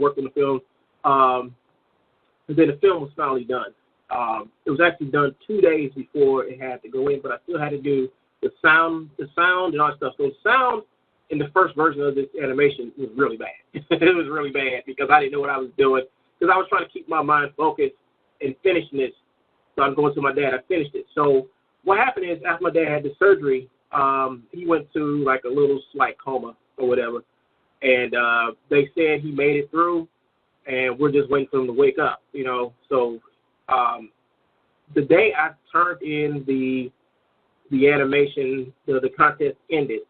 I went back and that was the day they brought my dad out the coma, and I was able to see him. And then when I saw him, they said he should do fine, but they said he's still in critical condition. He did make it through the surgery and all the other stuff, and I was happy because I know he's going to be there if I win, So I tell this story. I told the story once or twice already. So, so my dad made it through. He had to go to he was in rehab for God knows how long because he was sick for so long, and he got so small. He was really weak. He couldn't walk, so he had to do all that rehabilitation. And about a month or so later, in about August or something like that, they announced the winners. And I saw the video, and it said for best character animation, they said Alvin Snurley. I saw that. I was like, oh my God, I gotta tell Dad. So I called my dad. I said, Dad, I won the contest. He was like, I knew you would. I mean, his voice just kind of messed me up. I know you would go and do it. I said, yeah, you did tell me, but I didn't know I was going to do it. But I told him if it wasn't for you, I wouldn't have been able to do it. If it wasn't for you, I wouldn't do it. So I guess there was a time in my life that I actually was able to really push myself to accomplish something. And it also helps you keep your mind on something positive rather than collapsing into depression about something negative. That's what happened. That day I saw my dad as sick as that, I really did. I collapsed. I came home, and I think I laid on my bed for about 4 hours trying to figure out what is life going to be without my father, What is life? Right. So I had to, something just snapped in me and told me to get the hell out the bed, accomplish something, do something, And when I got out of my bed, I wasn't thinking about winning. I wasn't thinking about losing. I was just thinking about finishing this so I can go to my dad and say, Dad, I did all I could. Everything I did. Like, I'm going to enter the contest. I got the stuff there. And that's what I told him. And he said, on his bed, he just said, good. He's talking through his oxygen mask. So I pushed myself. I mean, that taught me how if I push myself and don't think about the prize at the end, but think about what's important, you can accomplish anything. You just you got it in you. You just gotta bring it out. And I brought it out. When I got done, I had a nice long nap because I really didn't get no sleep. I would take a 2-hour power nap, get back up, and go, okay, let me get back in motion, do this, do that. And then on top of that, I had to make videos. I had to make documentary videos of everything I made for the contest to make sure what we were doing were us doing the work. So I had to put hours into making the animation. Then I had to take a break and then say, okay, everybody, this is what I did on this part. So every time I finish a part, I had to do a video and editing the video. For YouTube, you got to edit down a video for YouTube, to get your point across. Nobody going to sit around and watch you videotape yourself for 2 or 3 hours working on it. You got to cut it down, edit it. And yeah. So I had to do that, and that took me, I would work already for 7 or 8 hours, working on the scene, and then I had to go back for another 2 or 3 hours to freaking edit a video of me working on my stuff, So I guess I said, man, this is what it must feel like to have a full-time job as an animator. This is what it's like. So, lo and behold, I won the contest, and Reallusion treated me pretty good after that. I was able to get me a motion capture suit for Perception Neuron. I got, a whole bunch of cool stuff. If you all want to see the winner circle, just go to just type in the Google search Reallusion 2015 game contest winners, and you'll be able to go there. So that as far as that, that whole story of me and my dad and animation, that's just the story of me about you all showing my drive to do this and why I stuck with it and why I should talk about my film Archive and Infinity right now. Well, Hello? I mean, first of all, that when you tell a story like that, people often want to know what motivates someone to do what they do. But, you know, everybody's got different coping mechanisms, and what you did was you turned something that was really hard into something that was really positive. And the fact that you ended up winning is just like the crowning achievement of the whole thing. So congratulations on that. Yeah, thank you. Yes, thanks. I mean, I'm not this. People have the different coping mechanisms. At the time, I really didn't have a way to cope with the fact of losing my parents. I didn't know what to do because I was paralyzed. I was paralyzed, man. I didn't know what to do. I mean, I cried. I mean, yes, a grown man crying. Yeah, so I cried because I thought I was going to lose my father, you know. And I said, what's the one thing I can do? The one thing I can do is finish it. You know, I dropped out the contest. I wasn't coming back. I stopped doing work. I stopped doing updates. And I said, screw this. I'm going to finish it. I'm going to finish it because I have nothing else right now I can do with myself but concentrate on something. And maybe my dad, I said maybe my dad will pull through, but the doctor said they don't know. You know, they say his chances because he was too far gone. His blood clots really messed him up. And he's different now. My dad ain't like he used to. He's different now, but he survived. You know, so I'm glad he survived. I'm glad he's still here. I'm still, and I got a second chance to get closer to my father. You know, I'm closer to my father now than I was prior to that. You know, I've gotten real close to him because you only got one father, you only got one mother, and the time you have on this planet with them is extremely precious. You know.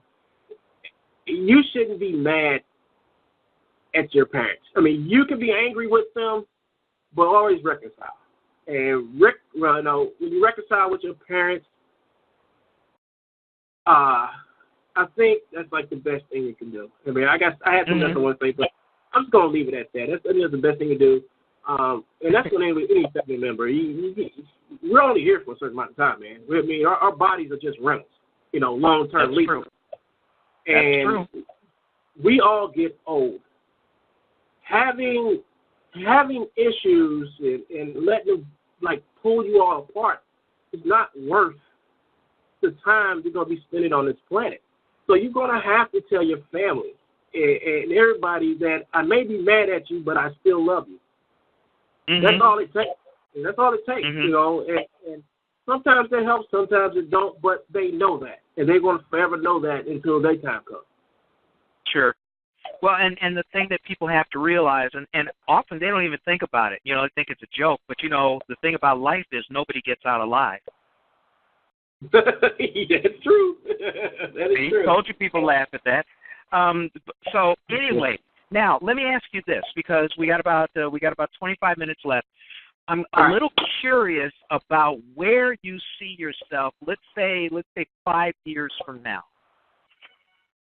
Oh man, that's what my dad used to always ask me. Say, where do you see yourself in 5 years from now? So, and I would always go, you know. 5 years from now. You've got some paths already established. You've got some things, some goals that you want to meet, and so you know, I'm sure that. You know, it may not be structured so you could, like, draw it out as a chart or something like that. But, exactly. But given where you are today, what kinds of changes, advancements, additions, what do you think is probably going to be hitting you maybe 5 years down the road? Because that's kind of important. You gotta keep that in mind because, first of all, you don't want success to catch you by surprise. You know, we got too many horror stories on VH1 Behind the Music about dumbass folks who couldn't handle success properly. So, I mean, kind of give the audience a little bit of perspective on how you're structuring your future to keep you moving forward and moving ever upward. Oh, 5 years from now, where do I see myself at? Hopefully in 5 years, I see myself actually getting ready to sign a deal to actually get Archive Infinity made to an actual motion picture or actual TV series not done by me. I see myself, going to starting some type of program here in St. Louis where kids can have access to 3D programs and find people who can code and find graphic designers and artists that'll teach these kids how to make characters and stuff for their projects. I see myself doing that. I see myself not only being successful as an artist, but trying to make other people and other kids and even adults successful too. So that's where I see myself. I see myself not only happy with the direction my life is starting to go, but also making other people happy and send them on a path of their own where they can find success. That's pretty cool, because what you're saying essentially is not only do you want to be successful for yourself, but you're going to drag as many people along with you as you can. Right. When you're on a quest, there's always that side story that you got to help out a village or something, so they can, be able to take care of themselves. And then you don't get paid, you don't get a reward. You just got the fact that you helped somebody and not to move on and help someone else out or finish the quest. Yeah. That's how I see myself. Yeah. Do you attend very many conventions? Like comic book conventions or sci-fi conventions, things like that? Well, back in the 99, 2000, 2003, I used to go to San Diego Comic-Con. And I have to tell you, San Diego Comic-Con was very different back then than it is now. Very different. It was to me, the old days were the good days, but now it's like they don't emphasize on comics that much. They're more like multimedia con now. But I used to do a lot of local comic book shows here and stuff like that. That's back when I used to draw comics and stuff. Since I started doing more animation and less drawing, I have not done any comic book conventions. But when the Archive Infinity gets done, the full pilot animation gets done, I will be doing comic book conventions. I might not make the conventions this year, but I will be able to make conventions in 2019 when the next convention cycle starts back up. Sure. And then the other part is, you talked about the mentoring and things like that. It sounds like that's going to be a pretty big component of what you're going to be doing in the future too, correct? Yes, because that will provide me with employees after they finish. If I want to start an animation studio and I'm using this certain software that nobody else is using and nobody really cares about, and you're using it and I'm successful with it, but there's just a lack of people using it. I say, hey, I'll go to these schools, give these kids the training, and after that, hopefully, have a really good studio up and running, making TV shows, animations, and whatever, commercials and stuff, and I can hire some of these kids to come and work for me, and intern for me, Very cool. And go ahead. That's and if not for me, they can do it for themselves, and make a lot of money doing like local commercials, or doing support work or previous animation. Previous animation is really big. The 3D previous animation is a really big thing, and people in these studios get a lot of money to do it. And if you can teach, if I can teach them, if I get a kid use this program at about 16 or 17, by the time they're 18, they can go to college and as a side job work out their house making, previous animations for multi-million-dollar projects and getting paid for it. And getting their tuition paid, If we take our kids and make them self-efficient at a younger age, they will be able to take care of themselves by the time they get to the 18 and 20. But we don't think about that, when kids are in school around that age. We would rather have our kids, just do BS. Just BS, and, I don't know. It's just the way I feel. I feel like I got robbed, and I've seen a bunch of more kids getting robbed.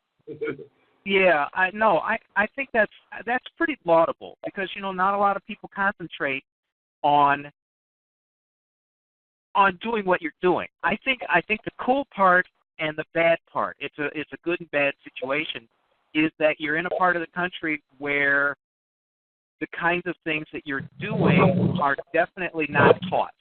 You know, it's not like you know, you've got kind of a networking group in St. Louis that is sitting around thinking about 3D animation, thinking about any kind of animation at all. You know, so that's pretty cool. And the fact that you want to push kids into doing it, I think, is something that's probably got some long-term potential in terms of you building, you know, kind of like maybe a mecca within the state where kids are actually learning, you know, cutting-edge technology. So, I mean, all of that, as someone put it there, give a man a fish, eat for a day, teach a man to fish, eat for a lifetime. And that is true. Yeah, I wanted to say one more other thing Sure. about something about myself. Like a couple of months ago, well, actually, let's see, 5, maybe 6 months ago, I was like running through like a real bad spell of depression or whatever. But what I did is I had to think of a way to uplift myself. And what I started doing is I started going out to this center where you have like a mix of like people with special needs, and you got people there who are elderly or whatever, you know. And I go there and I help out. I do art, I do drawing, you know. I made friends with this really cool kid, and he has Down syndrome, and really cool kid, and I draw stuff for him, and he colors it, and I do that, and when I leave there at the end of the day, I feel good. I don't get paid for this. I just do it, you know. And what's the name of the center? It's called All Generations Adult Daycare Center, and it's a real good place.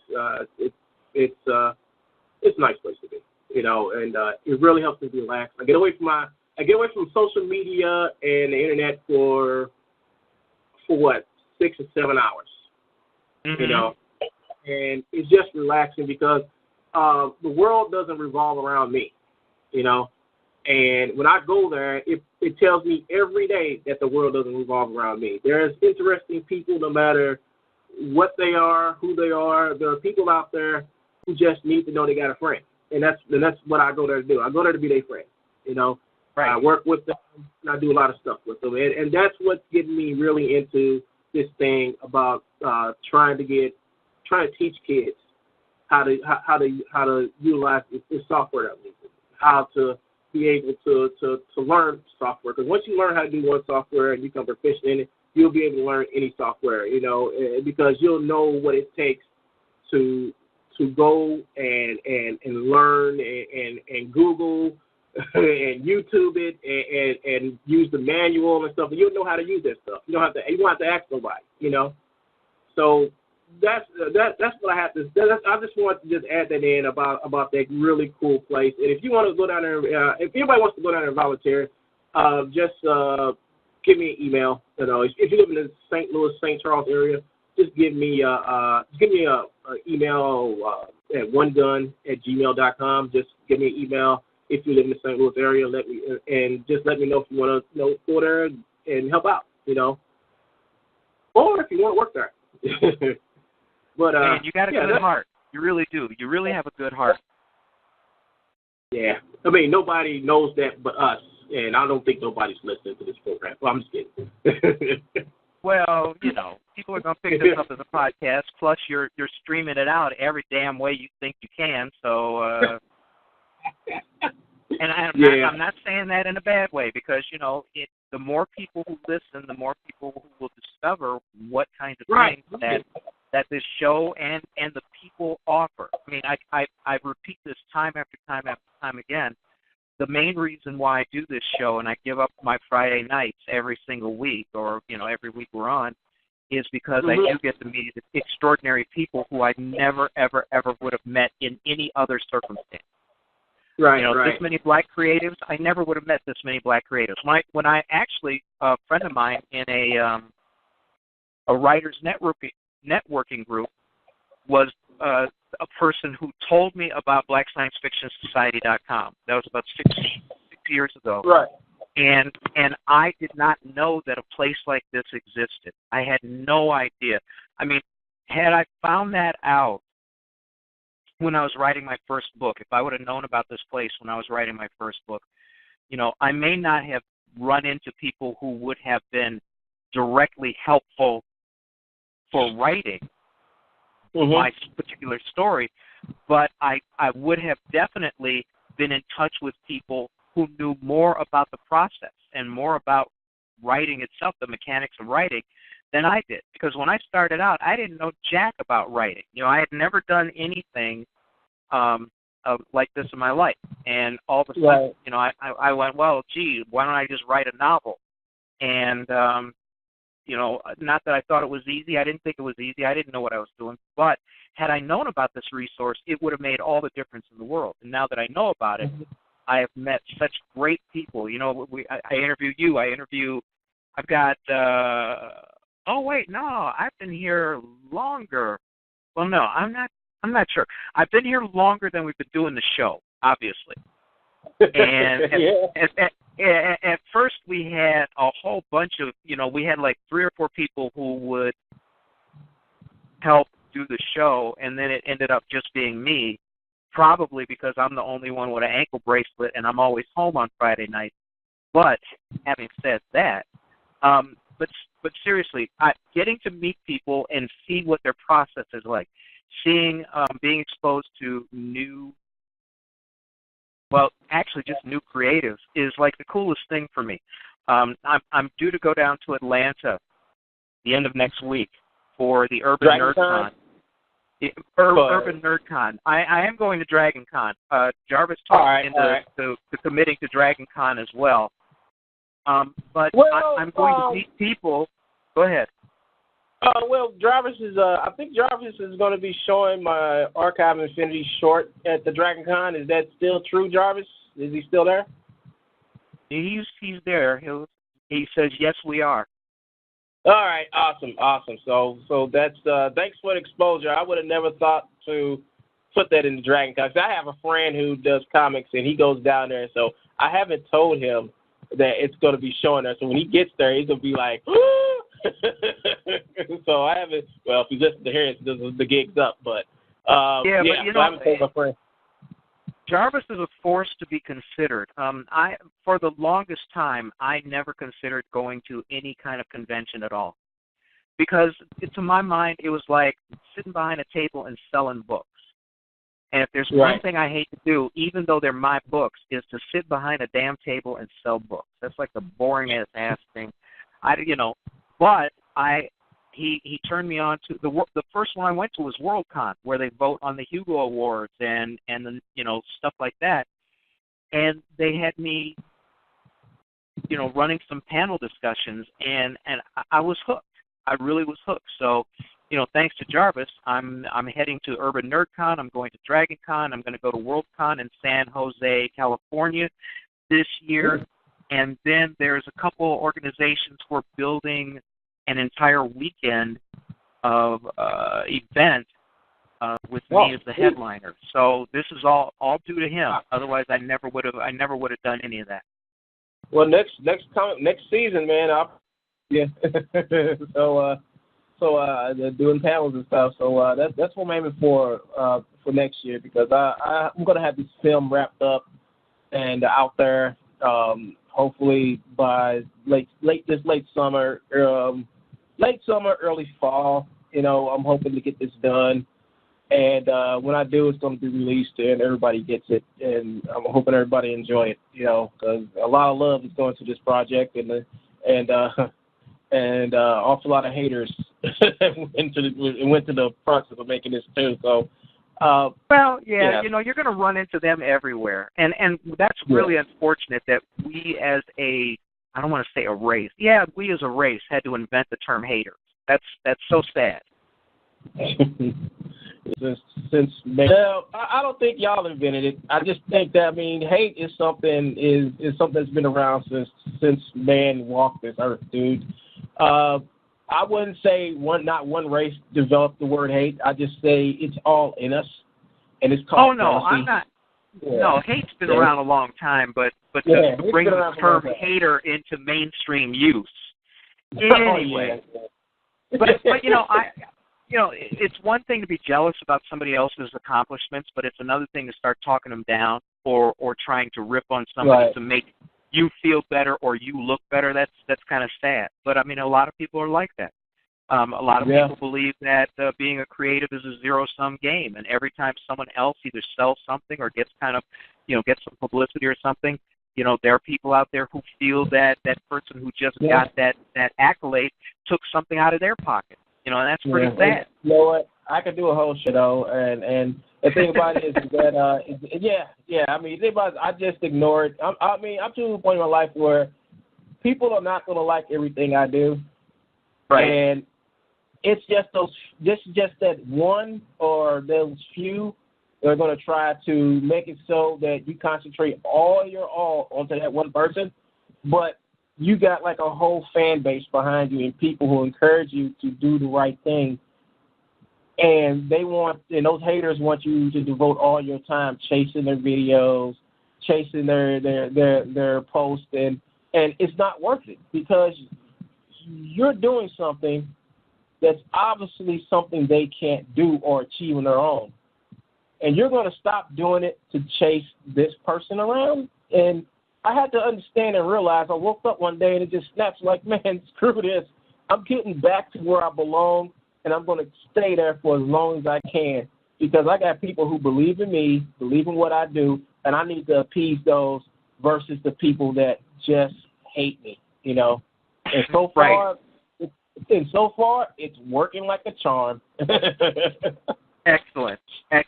We're down to our last 5 minutes, and normally I have Jarvis close out the show, but I want to thank you for being here and making this like a very, very easy show for me to do. I mean, I had a lot of fun. Did you enjoy yourself? I don't know. I don't know if I was boring or I don't know. I didn't ask you to try to guess what other people thought. I'm asking you what you thought. Did you have a good time? I had a good time, man. You brought a lot of stuff out of me, man. I mean, dang.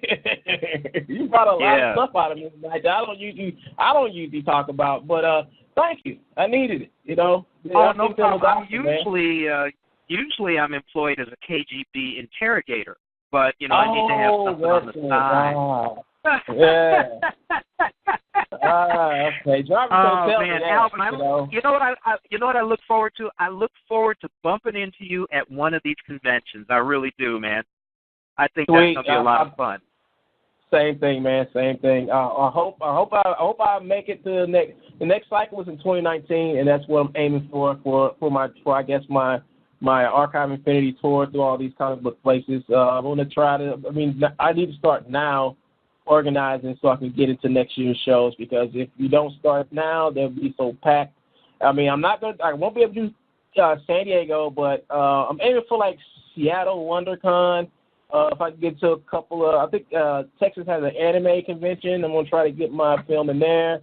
I'm gonna do some artwork and get some art books out and stuff like that. I'm working on a whole bunch of stuff for the next following season. But right now, I have to organize and see what conventions I'm going to do and what my budget is for the conventions. I might have to do a GoFundMe to really do some of these conventions, but we'll see. Okay, cool. Well, I'm looking forward to it. Jarvis, are you? You said you finished your pizza. So, are you in the house, man? Wait a second. He was eating pizza? Yeah, he was. That's what he said earlier.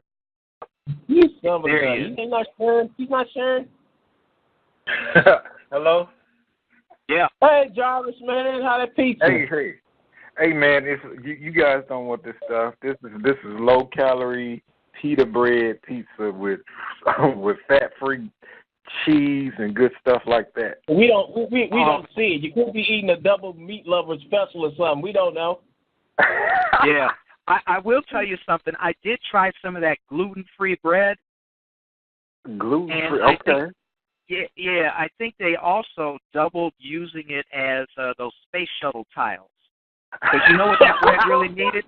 Oh, you must have some Papa John's like I did. That stuff was so hard my dog couldn't chew it, you know? Oh man, wow. that bread, I mean, you know what that bread needs? It needs gluten. Now, I don't know what gluten is, but man, it must be delicious. That's all I got to say about that. Hey, look, I was locked out my house the other day. I just pulled a piece of that bread out, cut a little hole in my window, got right in. Wow. Anyway, go ahead, Charlie. Excuse me. Or that gluten-free bread into his throat. But as usual, I want to thank everybody that had anything to do with this show, whether you're a guest or a host. You guys were great.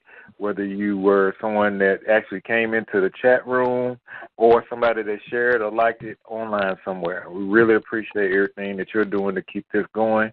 And we're going to continue to do what we can do to promote people doing the work that we say we want to see. And so these people get out here and put their heart and soul into their work and into developing stuff for us to digest. And so it's appreciated. And we want to keep featuring and spreading the word about people that are doing great things. And I want to thank this guy for coming in here and helping with a project, because I got to a point where, you know, you keep hitting roadblocks, and you kind of I had to kind of step away from it for a minute and come back. And what's the name of that guy? What's the name of that guy? Huh? I said, what's the name of that guy? Who? One Gun. Oh, okay. I like him. Carry on. Carry on, man. Guns. Not two guns, but one gun. But yeah, I really want to thank. Pizza. Not the gluten stuff, but the real pizza. Man, that gluten is good. It's good for you. Gluten is good. No, I'm just kidding. But but yeah, it got to a point where it was I actually got in over my head and didn't know where to go next. And I got a little assistance here and some direction, and I'm geeked all over again. And so the project is moving forward full steam. So you can look forward to seeing some more stuff about Earth Squadron very soon. And we actually have in the works. We're working with some cosplayers to actually make one of the suits that we plan to go to the different cons next year and kind of promote at each of the cons to bring more awareness to the project. So when we do drop it in 2020, it's everybody knows about it and can get behind it and really support it. Wow. So thanks to everybody. We appreciate you. We definitely do. Okay. Yeah, see, I knew he wasn't talking about me because all my Earth Squadron work was done a year ago. Well, I'm gonna try to get that suit done. I got a scene to finish. I was going to work on it after I finish this next scene. Trying to wrap up the whole scene. I've been doing parts in the scene, so after I wrap up the last part of the scene, then I'll be back to working on that Earth Squadron suit. Oh, cool. Yeah, so I ain't stopped working on it. I just gotta finish something else. Oh, and I also want to throw this out here. Everybody, please get behind the Urban NerdCon project that's going off in next weekend in Atlanta, Georgia. It's a new nerd convention with cosplay and comics and books and all kinds of great stuff. William's going to be there. I'm going to be there. Coyce is going to be there. A bunch of good people are going to be there, and we just want to get behind that and support it. Also, if you didn't know already, I'm part of DragonCon this year, and I'm doing some programming in terms of diversity so we can get some of our work into a big audience. I'm generally accustomed to between 2,000 and 5,000 people at conventions, but this particular convention it's putting us in front of over 82,000 people. So, damn, we're grown. So wish us luck on that, and I'm just really enjoying the love that we're receiving for Black Science Fiction in general, and particularly Black Science Fiction Society. By the way, Jarvis, I did fill out my my paperwork for Dragon Con, so let them know that I'm with you, you know, so that I don't get bounced out of there. All right? Yo, you've already been submitted. Oh, okay. All right, cool. Yeah, most definitely.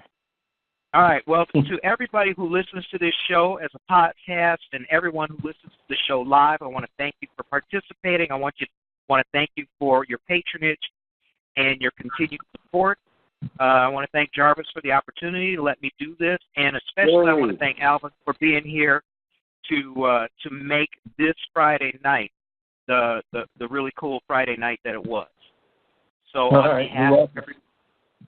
on behalf of everybody who helps make everything happen, I want to wish everybody a great weekend ahead, and we'll see you next Friday.